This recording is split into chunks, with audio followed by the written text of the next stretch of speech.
Hello, my name's Ximena and we're in room 5 and today I'm going to talk about somewhere very special to me. My hometown.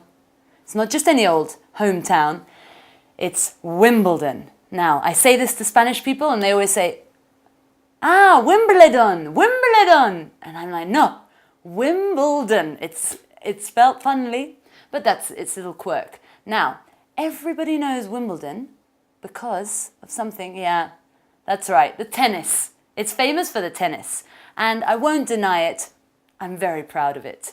Especially as when we were at school, I think possibly the most exciting thing I've done in my life happened. We had the opportunity to try out like a trial, to be a Wimbledon ball girl. A ball boy if you're a boy, and a ball girl as I'm a girl.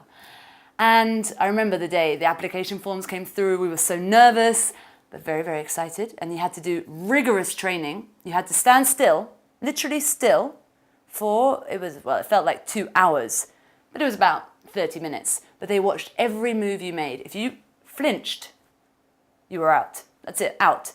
I'm very superstitious. In England, there's a superstition, if you see a magpie, you have to salute. And I saw one outside, and I was so tempted to salute. And as the man turned his back, I did one and nearly risked my whole Wimbledon ball girl career. But it's okay. I made it. I became a Wimbledon ball girl in 1999. And they gave us our uniforms. They were these green little polo shirts and little funny skirt, the white socks with the Wimbledon logo, the white shoes. Very unfashionable, but we didn't complain. They even paid us. I think we calculated 50 pence per hour. But anyway, it was money. We were very happy. And then they allocated us to our courts. So unfortunately, the day before the championship started, they did a special training session for the centre court ball boys and ball girls. I was asked. I went along.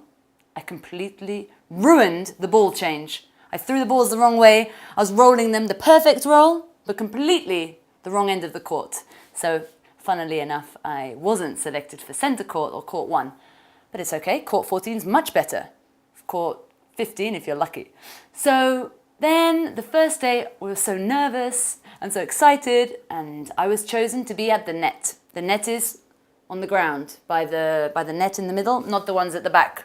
So all that standing still, wasted, because I had to just run like a mad woman, collect the balls, roll them to the other end. I've got the perfect roll. I could beat anybody here in rolling balls. Pow, pow, smooth arm, smooth throw.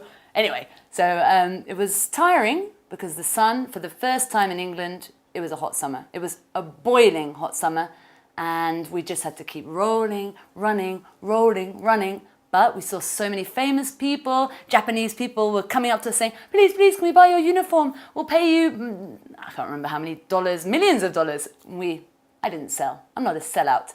And then, it all came to an end so quickly. It was 2 weeks and it went probably the fastest 2 weeks of my life. And we had such an amazing time because you see the tennis players afterwards, you have to give them your drinks.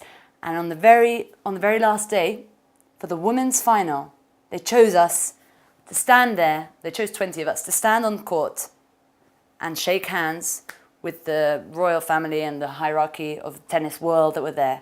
And we saw Lindsay Davenport pick up the trophy, wave it around centre court. And that was the end of my Wimbledon ball girl experience. But I've always, always, always had such fond memories of that time. And then my sister did it, which was brilliant. And my brother, he didn't make it. Not sporty enough, but never mind. The holiday family, we've had 2 Wimbledon ball girls, and I'm still very, very proud of Wimbledon. And my family, they still live there. We try and go back to the tennis as often as possible, have some drinks in the village after. That's also very fun. So I recommend everybody to get to Wimbledon, to the championships. Don't watch the tennis players. Watch the ball boys and ball girls. They're much more fun. And I'll see you next time in room 5.